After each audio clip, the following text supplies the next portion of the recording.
revolución social que se da fuertemente, sobre todo en Inglaterra, producto de la revolución industrial, ¿cierto?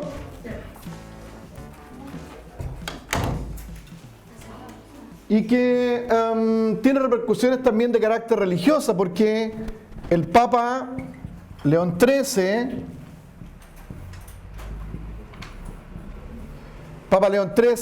incluso escribe una encíclica que se conoce como Rerum Novarum, en lo que constituye lo que se puede llamar la doctrina social de la Iglesia. O sea, hay una problemática tan grande con las personas pobres, con esta situación de la migración campo-ciudad, que provoca la revolución industrial, una desigualdad tan grande que empiezan a ensayarse postulados de cómo mejorar las condiciones socioeconómicas de estas personas que están inmersas en el mundo del trabajo, que han emigrado del campo a la ciudad. Entonces, aparece una doctrina social de la Iglesia, ¿no? La Iglesia dando sus opiniones respecto de cómo mejorar la situación del pobre, cómo lograr que los empresarios tengan misericordia o buen trato con los que sufren frente a toda esta problemática social. Esa es la mirada religiosa. Pero está comenzando a enquilosarse en el mundo este pensamiento socialista, ¿cierto?, de que es posible una visión de la vida económica y filosófica distinta que arregle esta problemática de la pobreza, de la situación social, ¿cierto? Entonces ustedes conocen cómo el socialismo comienza a desarrollarse desde la idea del contrato social de Rousseau, ¿cierto?, para tener ya el nombre de los socialistas, los que siguen el contrato social. Pasamos por las ideas de los pensadores franceses, los pensadores ingleses, con la aparición de un socialismo utópico, y con algunos radicales expresados en una idea comunista de este socialismo, o sea, un socialismo que se imponga de manera un poco más radical, más violenta, ¿cierto?, más revolucionaria. ¿Se acuerdan de los comensales de esta cena en Francia? 1000 personas obreros que se reúnen y dicen: la utopía socialista no se va a poder nunca llevar a cabo hasta que no se haga por medios que sean un poco más violentos, más radicales, y surge el término comunista, ¿cierto? Término que adoptan para el socialismo aquellos que le van a dar un carácter científico al socialismo: Karl Marx y Federico Engels. Ellos entonces van a hacer científico este socialismo, que es esta idea utópica acerca de una vida que sea más igualitaria, más solidaria, y que logre vencer la problemática de la pobreza producida por la cuestión social, efecto de la revolución industrial del siglo XVIII en adelante, que transforma la vida entera, el mundo. ¿Estamos? Entonces, de ahí en adelante, el socialismo, ¿cierto?, va a confrontar al otro modelo de ver la vida, que es el capitalismo, que es el que nos corresponde ver hoy día. Por eso, en nuestras clases hemos analizado el socialismo, sus bases, los distintos tipos de socialismos también, y sobre todo los que son más radicales, como el caso del comunismo y el anarquismo, ¿no? Entonces, yo les he explicado a ustedes que para poder entender ahora el socialismo, la clase pasada, lo último que les expliqué fue para entender el socialismo en América Latina. El caso chileno es muy importante, porque en Chile se le da algún tipo de color o de notas también intelectuales al movimiento del socialismo, con un sabor a América Latina, a través de la creación en nuestro país de la llamada CEPAL. Entonces yo les explicaba que el socialismo en el siglo XX en América Latina tiene mucho que ver con lo que pasa en la CEPAL en Chile, ¿sí? La Comisión Económica para América Latina, creada en 1948, es el primer grito de protesta latinoamericano, ¿sí? ¿Se acuerdan que yo le decía a usted? El primer grito latinoamericano de protesta en torno a la desigualdad, que desde el punto de vista de los socialistas provoca un modelo llamado capitalismo, heredero del liberalismo también, o liberalismo capitalista, que empieza a anquilosarse en América Latina en el siglo XX. ¿Por qué? Porque el siglo XX, que se conoce como el siglo de las grandes crisis, este siglo pasado, donde muchos de nosotros nacimos, ¿sí? Porque nosotros nos tocó ser gente del siglo XX y del siglo XXI. ¿Sí? ¿Habrá alguno aquí que tenga 17 años, menos de 17 años? No sé. Es del siglo XXI.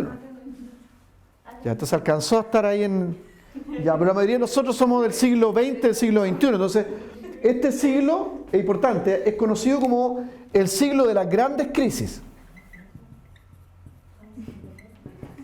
Y cuando uno rinde la PSU de historia, el foco de las preguntas está ahí en el siglo XX y todo lo que pasa en términos de la relación de la historia y la economía en el siglo XX y sobre todo nosotros que somos latinoamericanos, lo que pasa aquí en Latinoamérica. Pues bien, el tema del socialismo es importante en América Latina en este siglo porque el gran propulsor de un modelo distinto al socialismo, que era utópico, que intentaba equiparar las situaciones de pobreza, vencer la cuestión social a través de una especie de solidaridad impuesta, ¿no? Porque eso es el socialismo, es la idea de una solidaridad planificada desde el Estado para regular el comercio y regular las relaciones económicas entre las personas con una planificación central, básicamente. Por supuesto, hay unas manifestaciones del socialismo que son más extremas, que negaban el Estado como el ejecutor de eso, como el caso del anarquismo, ¿no? Y otras variantes del anarquismo que no les gustaba la centralización. De hecho, hay comunistas que no creen en esa idea de un Estado que controle todo, ¿no? El anarcocomunismo o el comunismo libertario que estudiamos, que piensan que el Estado no, ni un partido que gobierne todo, ni el Estado, sino que manteniéndose en la idea utópica que tiene el socialista, que el ser humano es tan bueno que se puede organizar y que lo va a hacer todo bien y que vamos a construir todo un mundo de felicidad, piensan que no tiene que haber una regulación estatal ni nada de eso, sino que organizar a los obreros, como el caso del anarcosindicalismo, ¿no? Que dice, bueno, vamos a organizar a los obreros para que se tomen los medios de producción y una vez que se han tomado los medios de producción, entonces ellos mismos van a aumentar la producción de las empresas, ¿cierto? Y van a repartir de manera solidaria, igualitaria. Pues bien, esas ideas van a cobrar mucha fuerza en Chile, sobre todo en la CEPAL, y en un siglo XX de crisis que están muy asociadas también al modelo contrario, el capitalismo que está llevando adelante Estados Unidos, que es el gran actor en este siglo, y que también es de este continente, no de Latinoamérica, pero del norte de América, todavía del continente americano, ¿cierto? Entonces yo les he explicado a ustedes que la CEPAL es el primer grito en contra del capitalismo de Estados Unidos y europeo, los conocidos exocentros, ¿cierto? Llamados exocentros, los lugares de poder, de donde se ejerce la hegemonía, ¿cierto? Para mantener, según la idea de la CEPAL, algunas formas económicas que perpetúen la desigualdad, ¿cierto? Entonces, la CEPAL va a elaborar algunas teorías importantes que son de la izquierda socialista de América Latina. Una de ellas se llama la teoría de la dependencia, o vamos a unirla en una nomás, la teoría de la dependencia, vamos a llamarla también, o teoría de centro-periferia, que está basada en un análisis que ellos llaman el rezago. ¿Se acuerdan? Entonces, la CEPAL termina diciendo que los exocentros, Estados Unidos y Europa, han creado un modelo, el colonialismo es muy visto por ellos como algo muy malo, ¿no? Estados Unidos y Europa han creado un modelo económico a la medida para mantener el rezago que ellos han descubierto en el diagnóstico. ¿Cuál es el rezago? Que los países de Latinoamérica están atrasados más de 100 años respecto a los exocentros, en términos económicos y de adelanto. Y que ese rezago nunca va a poder dejar de ser, dejar de existir. ¿Por qué? Porque los exocentros han creado un sistema económico que perpetúa esta dependencia centro-periferia. O sea, el hecho de que los países que no son exocentros, no son de la hegemonía, tienen por obligación que ser exportadores de materias primas. En tanto, los exocentros, Estados Unidos y Europa, utilizando estas materias primas, las refinan y le dan valor agregado y las devuelven vendiéndolas a un precio mucho mayor a aquellos que enviamos las materias primas. Entonces eso le llaman ellos la teoría centro-periferia. Y en la clase esta yo les expliqué a ustedes que habían unos teóricos interesantes, que hay que estudiar a Prebisch, hay que estudiar a Enrique Cardoso, que le decía yo que llegó a ser incluso presidente del Brasil y que siendo de izquierda socialista y un renombrado de la CEPAL, termina llevando finalmente el modelo capitalista a mismo Brasil. Entonces, de eso hablábamos un poco. Entonces, pero ellos están muy entusiasmados con esta idea de una posibilidad, un socialismo real en América Latina para intentar vencer el rezago que provoca en este caso, sobre todo para nosotros Estados Unidos, porque Estados Unidos también está en esta época de la CEPAL, en 1948, ya interviniendo los países de América Latina. Fuimos un poquito más atrás en nuestra clase y tratamos de explicar, ¿se acuerdan ustedes? La frase América, eso, América para los americanos. ¿De qué se trata esto? Esta es la doctrina Monroe. Muy bien. La doctrina Monroe, entonces, es una idea que plantearon los americanos para evitar el intervencionismo de Europa, porque ellos son un país que surgió de 13 colonias, ¿cierto? Y que recibieron siempre el dolor de estar gobernados por Inglaterra, ¿no? Entonces se independizan y tras el miedo de que pueda volver a ocurrir eso, elaboran esta idea de América para los americanos. Y los países que éramos también americanos, aunque latinoamericanos, decíamos bravo, que Latinoamérica sea para los americanos. Y Estados Unidos fue socio en la independencia con los países latinoamericanos, hispanoamericanos, todo ese tiempo. Pero ocurre que para comienzo del siglo XX, esta doctrina Monroe es cambiada por lo que se conoce como el corolario Roosevelt, que es una reinterpretación de esta idea de la doctrina Monroe. Y cambia la idea a una idea que es muy a favor de los Estados Unidos. Estados Unidos ahora tiene el derecho de intervenir a cualquier país de América Latina, en América, que ponga en riesgo los intereses de Estados Unidos o de ciudadanos americanos en tierras americanas. Y bajo esa idea, Estados Unidos intervino la mayoría, por no decir todos los países de América Latina que tuvieron algún tipo de relación con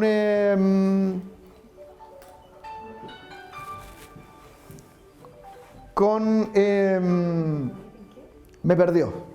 Estados Unidos puede intervenir. Que pueda intervenir cualquier país, ¿cierto?, que esté pensando en temas que tengan que ver con la órbita de los países que están a favor del comunismo, ¿cierto?, del socialismo. Entonces, así Estados Unidos intervenió la isla de Granada, Cuba, Nicaragua y aquí cerquita de nosotros, muy cerquita, tan cerquita como Chile, ¿no? Entonces comentábamos que el golpe militar, más allá de que uno pueda hacer evaluaciones también positivas del periodo, es evidente que la CIA fue la que provocó el golpe de Estado, apoyó, ¿cierto?, a los grupos militares acá y se instaló una dictadura con mucha influencia del pensamiento de derecha y se instaló un modelo económico capitalista al estilo de Estados Unidos, tanto así que somos el país en América Latina más capitalista. Yo no estoy haciendo un juicio si eso es bueno o eso es malo, estoy diciendo que esa es una realidad. Si es bueno o es malo, eso tendremos que verlo al analizar ahora el capitalismo. Ahora, lo que sí aparentemente, o no aparentemente, sino que evidentemente muy malo, fueron los excesos que ocurrieron en la dictadura, y que un país vive una dictadura no es bueno. O sea, cualquier tipo de intervención a los modelos democráticos es malo. Ahora, ¿qué tanta democracia había en el gobierno de Allende? También son cuestiones que tienen que entrar a analizarse, ¿cierto? Y sin pasión, sino con objetividad, porque estamos ya de ese periodo acá en prácticamente los 50 años. ¿Ya? Estamos prácticamente en los 50 años. Entonces, el corolario Roosevelt, ¿verdad? Es muy fuerte ya como doctrina interventora de América Latina, que empieza a mirar la posibilidad del socialismo. Y como la CEPAL se hace aquí en Chile y hay todo un discurrir, un desarrollo teórico, están muy entusiasmados con la posibilidad de hacer real el socialismo. Entonces, también se crea un modelo para poder vencer ese rezago.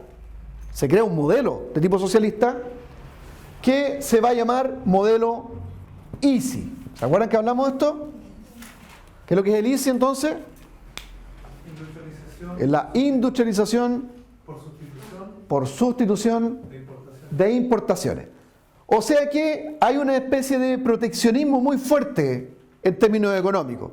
Entonces, como la cuestión fundamental de la teoría de la dependencia es que nosotros vendemos, yo les hacía un ejemplo muy tonto, ¿no? Pero nosotros vendemos a $1 el cobre y luego les compramos a ellos los refrigeradores, el cable del teléfono, que están hechos todos de cobre, en $10.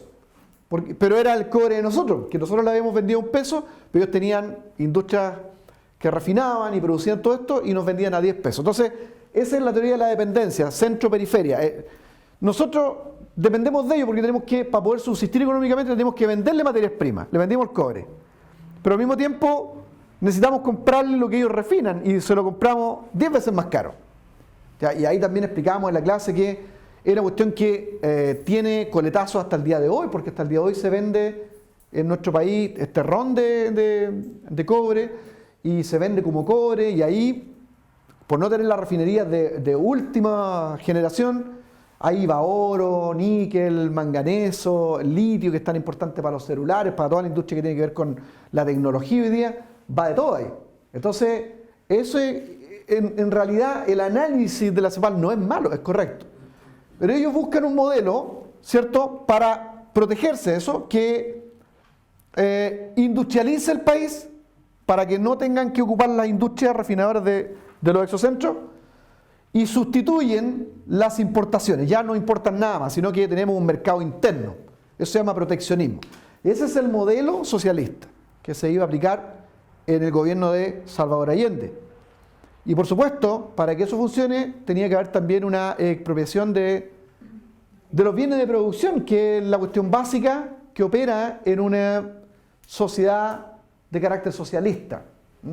Los medios de producción tienen que pasar al Estado, y se supone que íbamos a tener suficiente mercado interno para poder vender y comprar todo lo que nosotros producíamos, y íbamos a tener todo. Bueno, el modelo no funciona.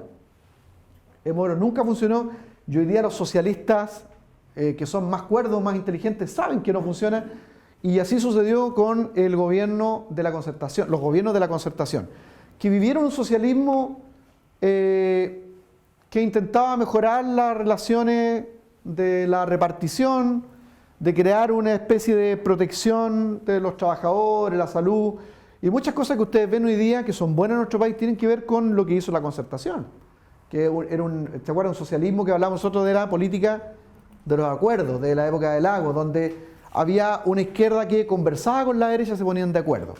Los más socialistas, más radicales, los comunistas, decían, no, estos vendieron al país, son unos judas, ¿verdad?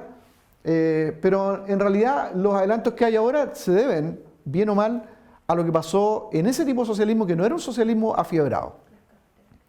De esta idea tan radical, ¿ah? De como de cerrar la frontera, cerrarse al capitalismo y decir que hay una solución distinta en el socialismo, incluso un socialismo que sea casi puro, radical, como el que no resultó en ninguna parte, que también conversamos que el socialismo, ¿cierto?, nunca funcionó en ningún lugar. Nunca funcionó el socialismo por las razones que explicábamos en la clase, ¿no? Por la forma que tiene el ser humano, porque la utopía no funciona en medio de la imperfección, y aunque el modelo es sublime, como decía el amigo Escotado, ¿cierto?, en su libro Los enemigos del comercio, y aunque el capitalismo sea tan prosaico y tan de seres humanos, eso es lo que funciona. Los seres humanos parece que producen más cuando están incentivados al crecimiento personal, que a trabajar todos iguales para recibir todo igual. Por eso no funciona en la raza humana. Y por eso es que el modelo Escotado dice que es prosaico, es vulgar, es ordinario, pero es humano y funciona. Es de aquí, es de nosotros, de la tierra. ¿Ya? Ok. Entonces por ahí nosotros más o menos íbamos y dijimos que en el gobierno de Salvador Allende se aplica el modelo ICI no funcionó, fue un caos. ¿Y por qué? Porque no teníamos un mercado interno para poder comprar todo lo que producíamos. Y otra cosa interesante es que también siempre dependíamos de la necesidad de importar todo lo que eran los insumos de las maquinarias. Entonces, claro, le expropiamos las fábricas de paño de Tomé, ¿cierto?, a los dueños. Número uno, los obreros no la hicieron producir mejor, porque ellos no eran ingenieros, no estaban capacitados para poder hacerse cargo de las fábricas. Había mucho exceso. Creo que le expliqué que en uno de mis libros que escribí, que se llama Memorias Pastorales, yo le pregunté a los pastores su tendencia política, y el 90% de los pastores eran de izquierda, hay algunos de ultra izquierda, hay uno comunista por ahí también, pero todos, o sea, 100% reconocen que el modelo no funcionó, que ellos votaron por Allende, pero lo que vieron es en la fábrica, vieron excesos, vieron caos, aprovechamiento de los obreros, de los dirigentes, era todo un caos. Y muchos de ellos, aunque no les gustó el golpe militar, consideraron que aparentemente no se veía otra salida. Gente que era de extrema izquierda, que reconocen esa situación. El modelo no funcionó. No funcionaba por la gente, que no estaba capacitada para poder hacerse cargo de los medios de producción, y porque luego cuando las maquinarias se echaban a perder, necesitaban los insumos de los exocentros de Europa o Estados Unidos, y bueno, se habían roto relaciones comerciales con ellos, ¿cómo traían esos insumos? Entonces, el modelo ICI, que es el modelo socialista para América Latina, no funciona, nunca funcionó. Y los socialistas hoy día, que son inteligentes, van a estar de acuerdo conmigo, no funciona. O sea, el afiebrado tendría que ser de frente amplio, uno no va a poder creer estas tonteras todavía, o algo parecido, ¿ya? Y ser muy utópico, muy idealista, pero no funciona. ¿Vamos? Ok, entonces ahí llegamos nosotros con el socialismo. Pues bien, ¿qué es entonces el capitalismo? Entender algunos elementos básicos de lo que es el capitalismo, ¿cierto? Para poder compararlo también inmediatamente con el modelo socialista, porque básicamente son los dos modelos que siempre están enfrentados, como dice Antonio Escotado, ¿no?, en Los enemigos del comercio. El modelo sublime o el modelo prosaico, ¿sí? Modelo del capital, de la transacción económica, o el modelo de la comunidad, la solidaridad. Ya. Ok, vamos a tomar en cuenta esta primera idea. El capitalismo o liberalismo económico cree en los siguientes conceptos: en la libertad y por ende en algo que ellos llaman la propiedad privada,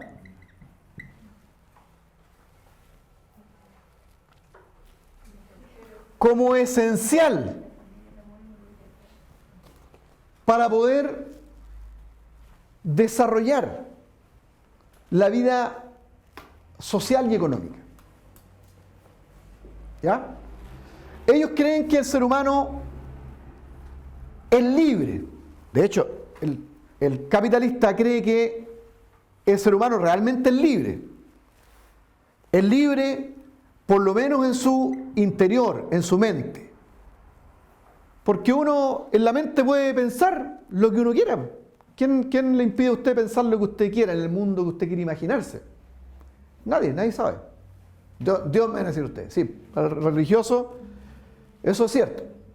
Pero en términos menos religiosos, la verdad es que nosotros en la mente podemos crear los mundos que queramos. ¿O no? De todo tipo. Y para afuera, nadie sabe. Entonces, técnicamente, el capitalismo cree que el ser humano es libre interiormente. Y nadie puede negarle esa libertad al ser humano. Lo que se puede hacer es prohibirle la expresión de esa libertad. Eso se puede prohibir. Que nosotros expresemos lo que creemos, lo que pensemos, la libertad que tenemos en el interior para crear, para pensar, ¿cierto? Para desarrollar en nuestra cabeza, eso sí puede ser privado de expresión. Pues bien, un principio del capitalismo es que esa libertad de crear los mundos económicos que tenemos en la cabeza no deben ser prohibidos. Por eso es que el capitalista cree en el libre emprendimiento y cree que esa libertad debe ser manifestada en algo que denominan la propiedad privada, que es, por así decirlo, la base material de la libertad. Porque la propiedad privada es la que permite la expresión de la libertad interna. O sea, la libertad necesita de una base material para ser expresada o para que no te prohíban expresarla. Ejemplo, si yo estoy en una sociedad, valga la redundancia, socialista o comunista, yo no soy dueño de este lugar. En este momento yo soy el dueño de este lugar porque según las formas económicas de relaciones que nosotros tenemos, existen los contratos de arrendamiento. Yo, Luciano Silva, arriendo este lugar. Este lugar es mío. El dueño de este lugar no me lo puede quitar porque tiene un contrato conmigo. Mientras dure este contrato, el dueño de este lugar soy yo. Y por tanto, esta es mi propiedad privada. Y en este lugar yo tengo la libertad de expresar mis ideas, porque es mi lugar privado. ¿Me entiendes? En una sociedad distinta al capitalismo, ¿cierto? En una sociedad comunista, una sociedad socialista, como la propiedad privada no existe, entonces yo estoy limitado de expresar lo que pienso dentro. Yo aquí puedo hacerlo. A lo mejor hay cosas que yo puedo decir aquí, en mi propiedad, que no puedo decir afuera. Y es probable, porque también tiene que ver con el hecho de que lo que yo digo puede toparse también con libertades que otros tienen. Pero aquí, en este lugar, yo tengo derecho a expresar lo que pienso. Pero lo que es claro, entonces, que esto implica que la libertad necesita de la propiedad privada como base material para la expresión de lo que uno piensa. Entonces, es una cuestión básica del capitalismo y que es distinta inmediatamente a la sociedad o al pensamiento socialista o comunista, es que cree en la propiedad privada. Por esta cuestión elemental, porque es la base material de la expresión de la libertad. ¿Estamos? Ejemplo, yo quiero comunicar mis ideas. Las puedo comunicar aquí, en este lugar, pero también podría comunicarlas a través de un periódico, del diario. Y resulta que yo quiero comunicar mi pensamiento interior, entonces voy a hacer un diario. En el gobierno de Salvador Allende, es un ejemplo. El gobierno de Salvador Allende, él no prohibió la libertad de prensa, porque no necesitaba prohibir la libertad de prensa en ese gobierno socialista. ¿Por qué razón? Porque él nacionalizó el papel de periódico y solamente le vendía papel de periódico a quien el gobierno consideraba que tenía que vendérselo. Entonces, ese gobierno socialista no necesitaba prohibir que alguien tuviera un diario, porque como eran dueños de la base material de expresión del pensamiento escrito, entonces la libertad estaba limitada. Entonces se va perdiendo la propiedad privada. Y también hicieron lo mismo con los insumos para la radio. Entonces la radio finalmente no había una prohibición de que una radio existiera. Pero ¿cómo existía si no tenía los medios para funcionar? ¿Estamos, no? ¿Por qué? Porque la propiedad privada en la sociedad socialista ideal, sobre todo, porque alguien me dirá, pero es que el socialismo ese no existe. Sí, pues, pero veamos cómo hemos avanzado en una sociedad socialista de los acuerdos hacia una hora más parecida al Frente Amplio, donde se empiezan a conculcar las libertades de las personas. Acabamos de saber que acaba de ganar Móvil es histórica, la primera lucha jurídica entre Móvil y una iglesia la acaba de ganar Móvil.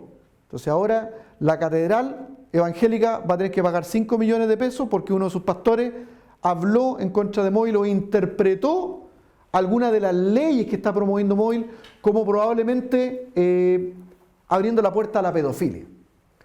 Eso lo dijo en un lugar privado,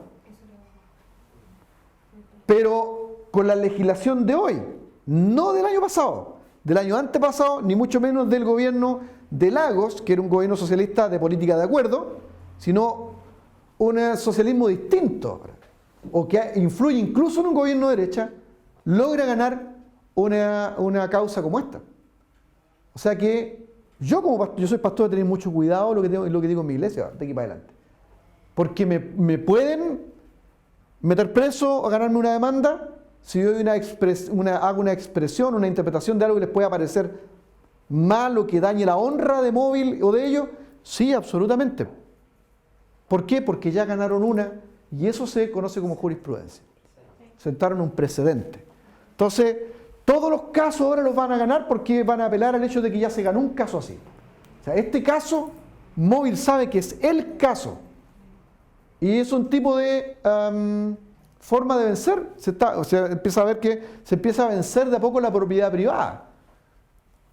Porque en el lugar que es de uno no podría decir lo que a uno le plazca.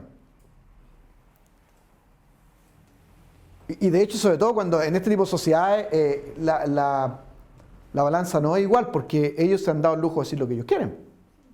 Dicen lo que quieren de la gente de derecha, porque son todos asesinos los de derecha. Si alguien no vota por la izquierda, aunque toda la vida haya votado por la izquierda y por una razón no votó por la izquierda, en este caso el tema de los valores, ya uno es asesino, está a favor de la dictadura, de volver a pinochetista uno. Y uno no puede decirle nada, no le ganan los juicios, ganan ellos. El capitalismo cree en la libertad de expresión, cree en la libertad de movimiento de las personas, en la libertad de comercio libre y en la libertad política. Y para que pueda llevarse a cabo la libertad de expresión, de movimiento, de comercio, de político, se necesita la propiedad privada porque es la base material de expresión de esto. Sin propiedad privada no existe base material para la verdadera expresión. Por eso es tan importante proteger la propiedad privada desde la casa de nosotros y desde nuestro derecho a educar a nuestros propios hijos. Eso es muy importante. ¿Captan? Esa es una cuestión básica. Muy bien. Segundo, el capitalismo está en contra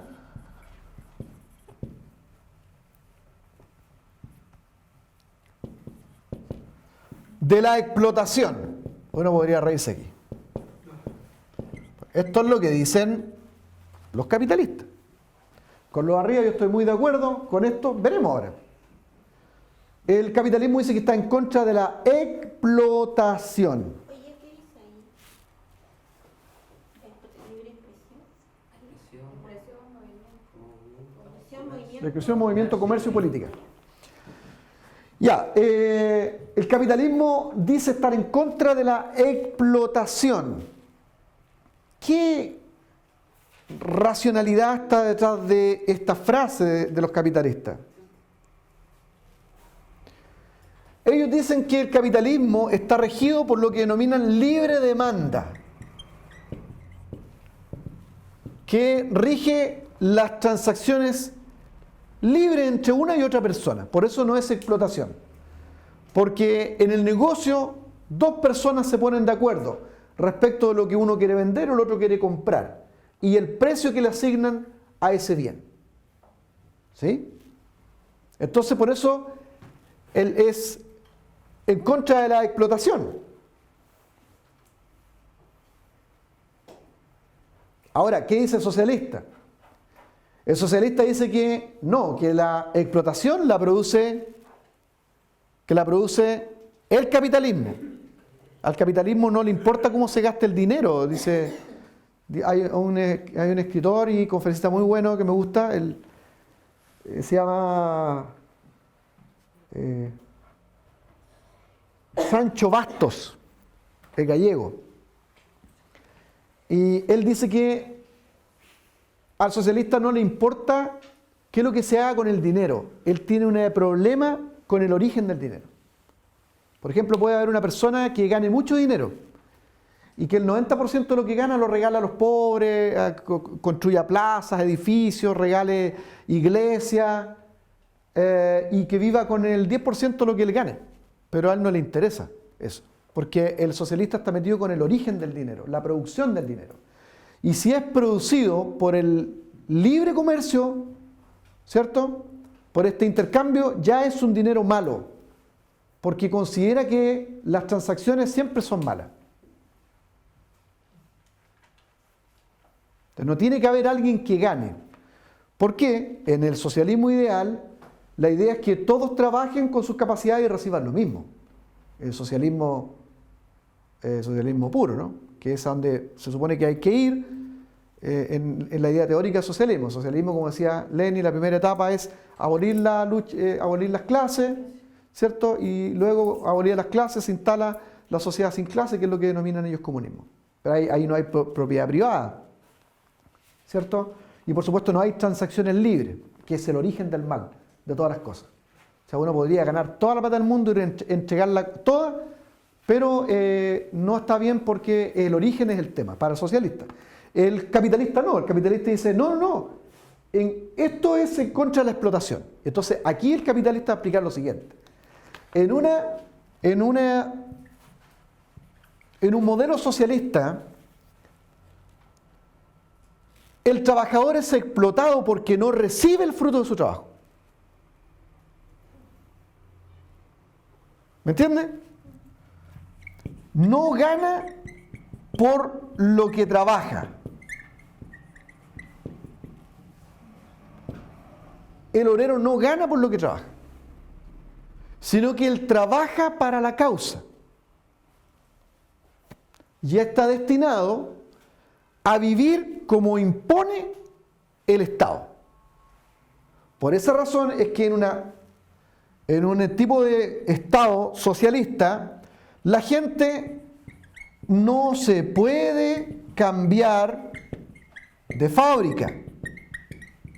¿Dónde? Si no le gusta su trabajo en una sociedad socialista, ¿qué hace?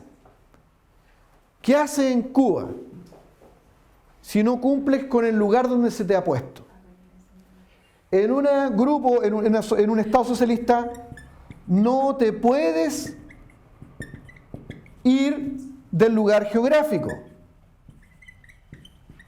No puedes viajar a tu libre antojo, porque hay un modelo que exige que tú te muevas, hagas y produzcas según la planificación del Estado. O sea, que en la sociedad socialista, en el mundo socialista, existe una lucha entre lo que podemos llamar nosotros la racionalidad personal, que es lo que yo creo, lo que yo quisiera, lo que me gustaría hacer, donde yo quisiera ir, lo que yo quisiera desarrollarme, lo que yo quisiera ganar, lo que quisiera tener para mí, que es la racionalidad personal privada. Hay un conflicto entre esa racionalidad y la racionalidad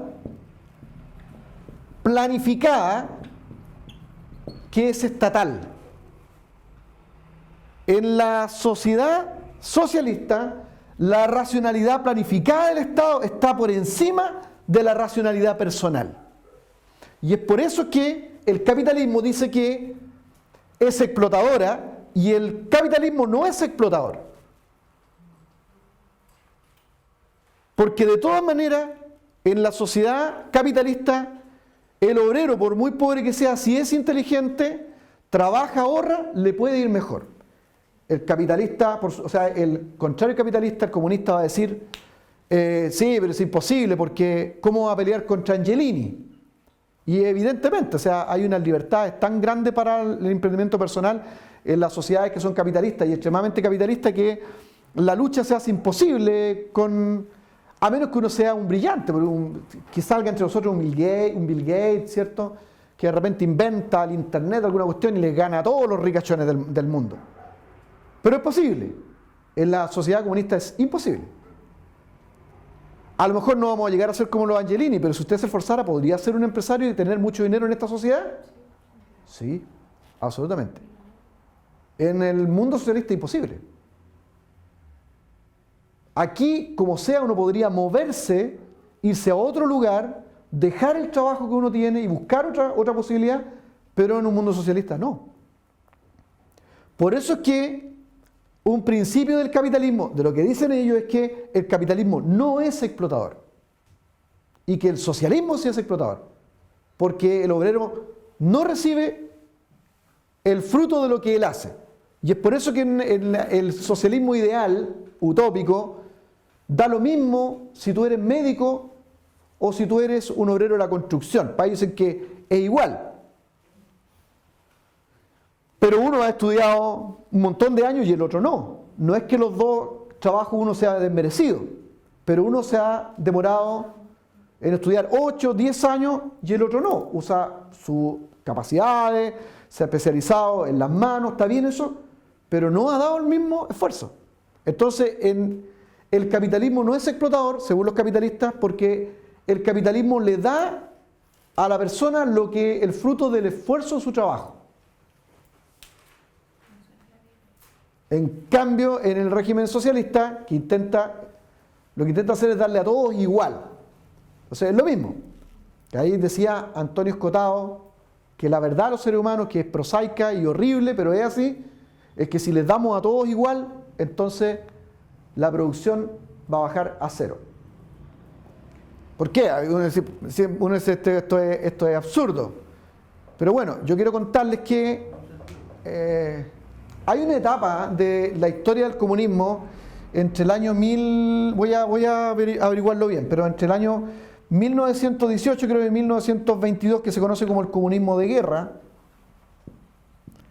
se intentó por uno de los teóricos economistas del comunismo, se intentó llevar a cabo un experimento, y antes de la consolidación del comunismo ahí, se intentó meter un tipo de socialismo que fuera puro, y intentar eliminar los precios, porque ese es el tema interesante, eliminar el precio de la transacción.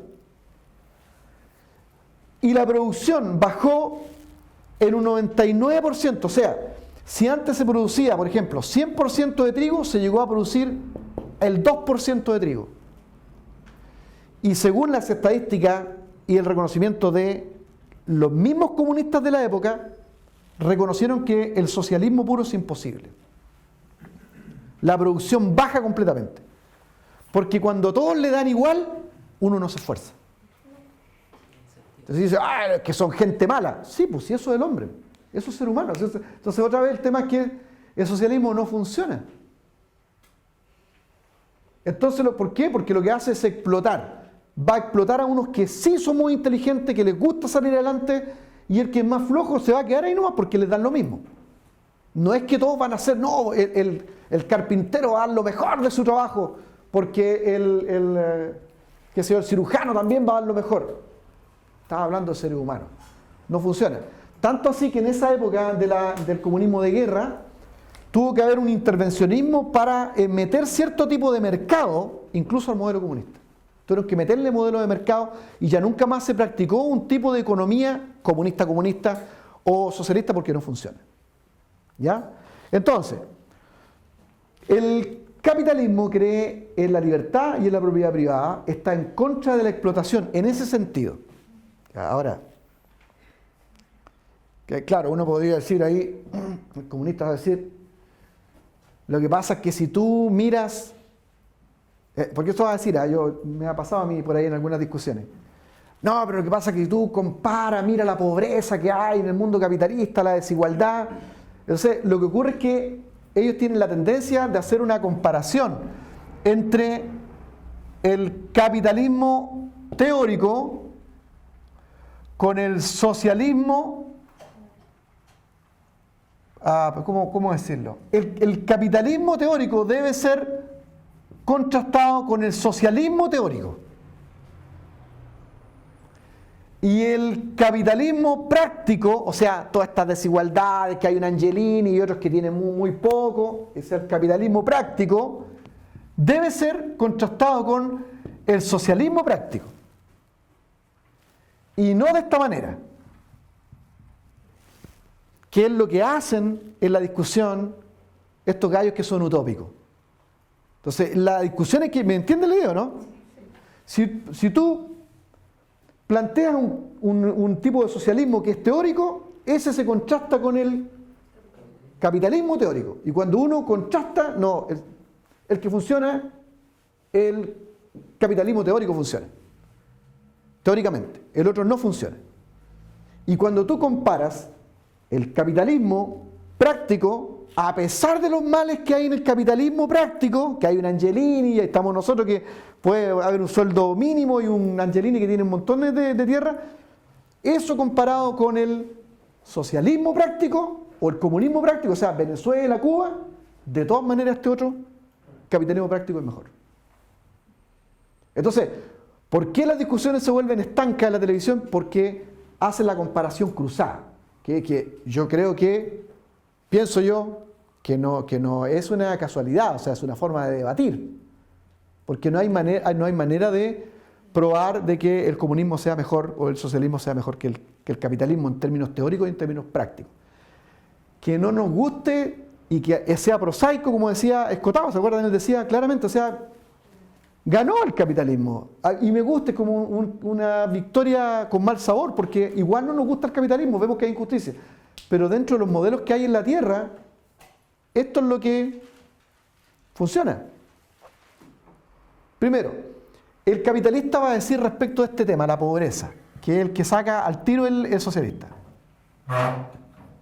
Entonces, el capitalista va a decir así, le va a decir así al izquierdista, al socialista, le va a decir, mira, la pobreza no es la que deba explicarse. Lo que se debe explicar es la riqueza.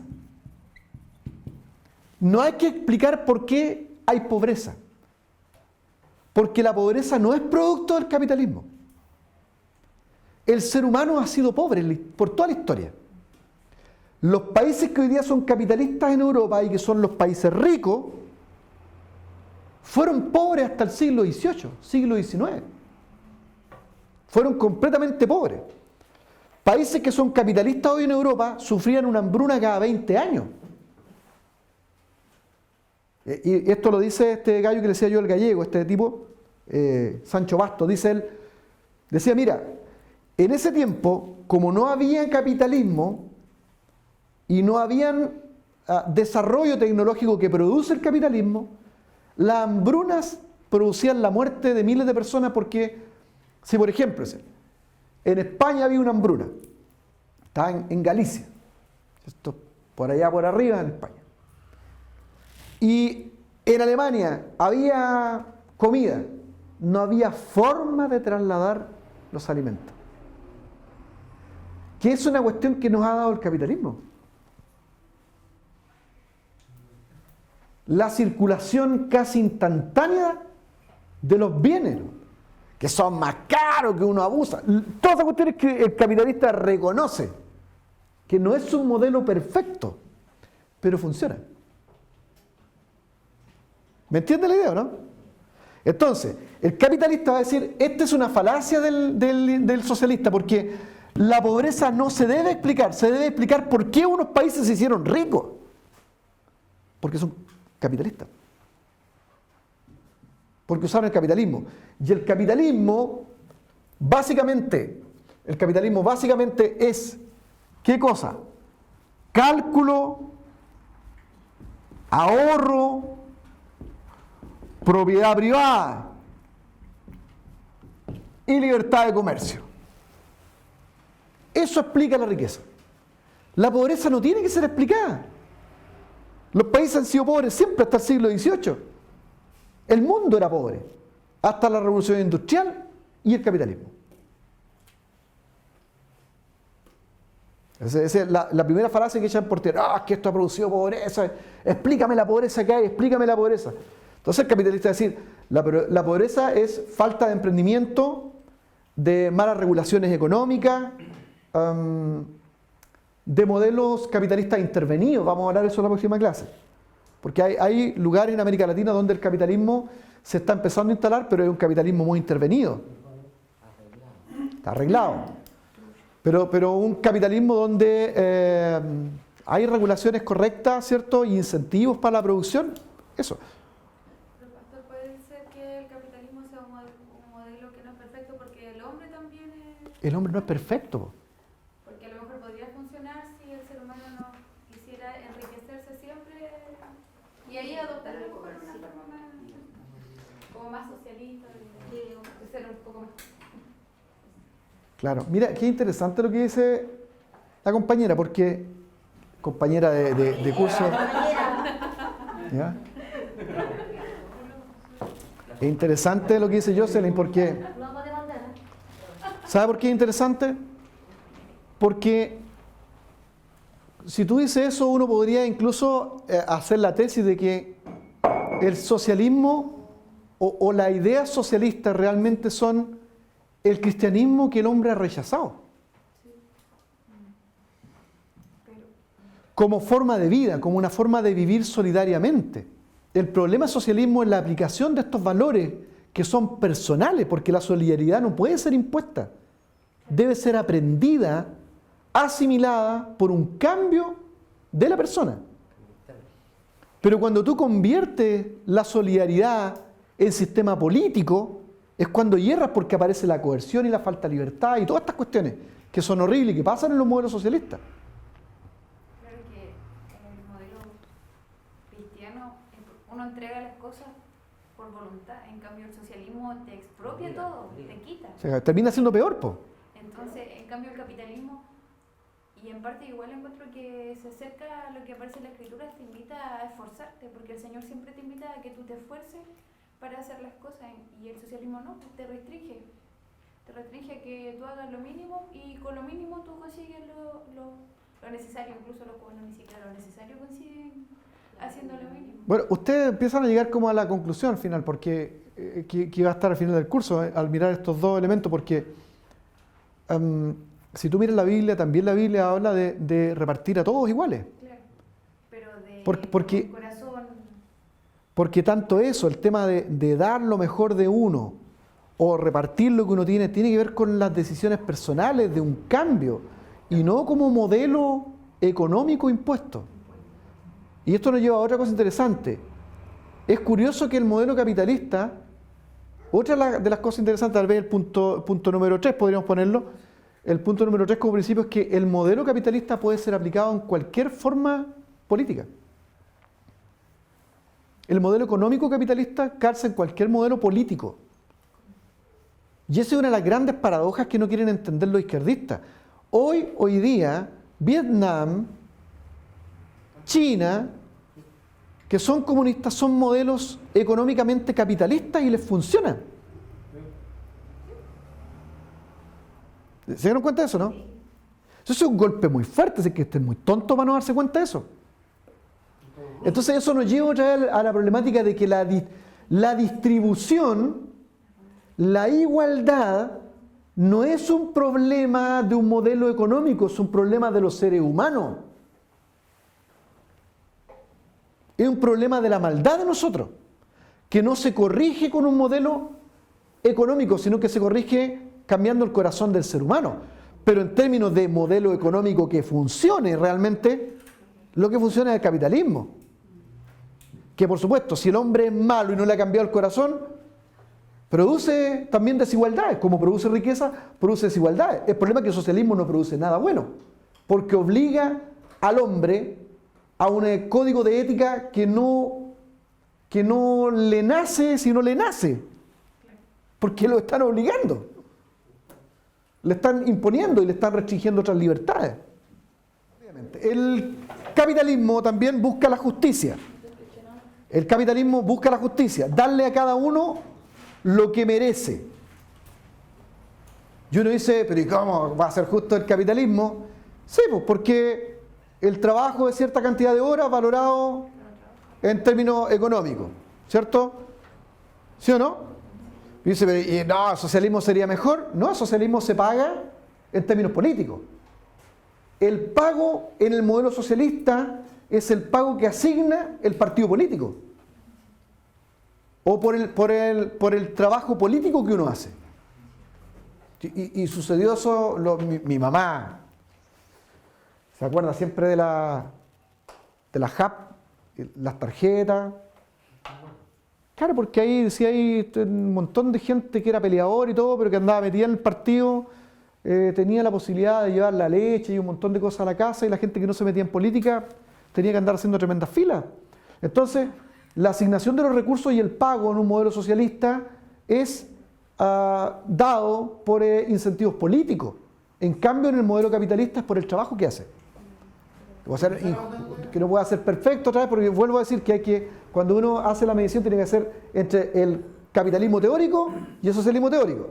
Y después entre el capitalismo práctico y el socialismo práctico. No en cruce, porque ahí es injusto, ¿cierto? Sí, está malo, aquí hay unos que ganan mucho, que ganan poco, ok. Pero técnicamente, en el modelo capitalista, el trabajador recibe por lo que trabaja. En el modelo socialista, recibe lo que le asigna por mérito político. Y por eso es injusto. Entonces, el capitalismo, en su idea, busca la justicia. En ese sentido. Pero el capitalismo dice así, el capitalismo es posible. El socialismo es imposible. Y aquí está el tema del cálculo. Es posible. Traten de echarle una miradita, por lo menos algún comentario que haya, para que no lean el libro, si lo leen mejor, pero algún comentario al libro Economía y Sociedad de Max Weber. Ya lo conocemos porque lo hemos citado muchas veces, ¿no? Max Weber, Economía y Sociedad.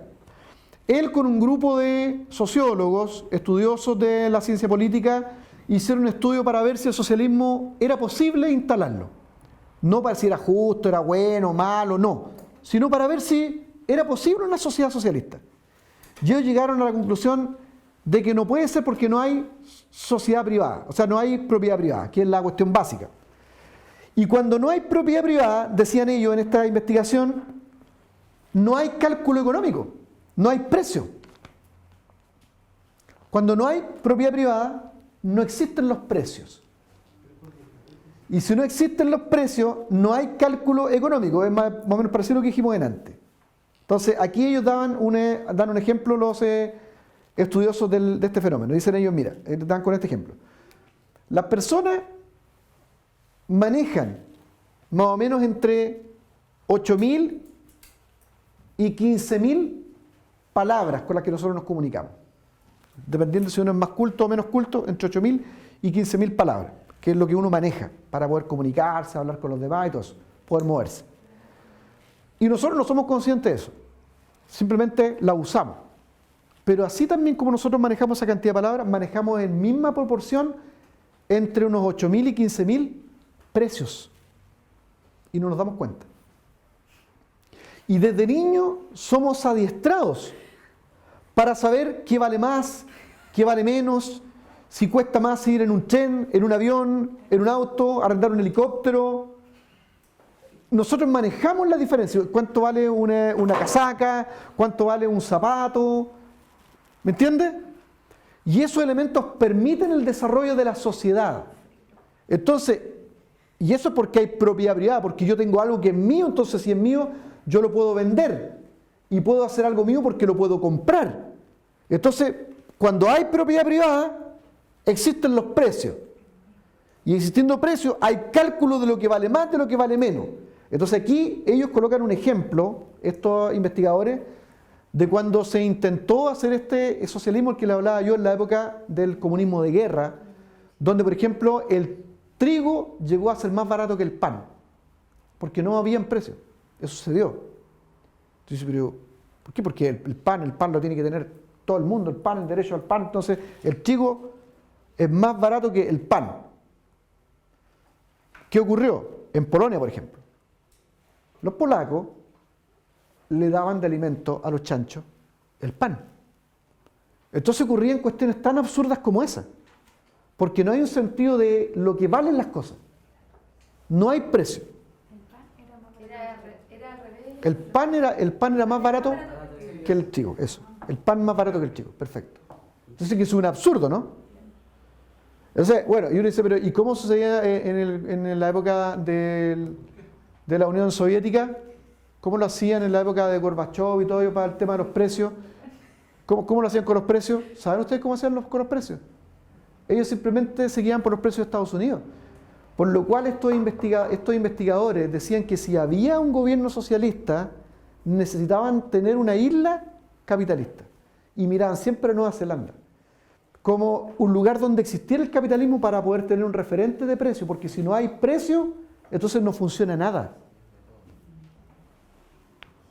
Porque tiene que haber precio para que haya cálculo.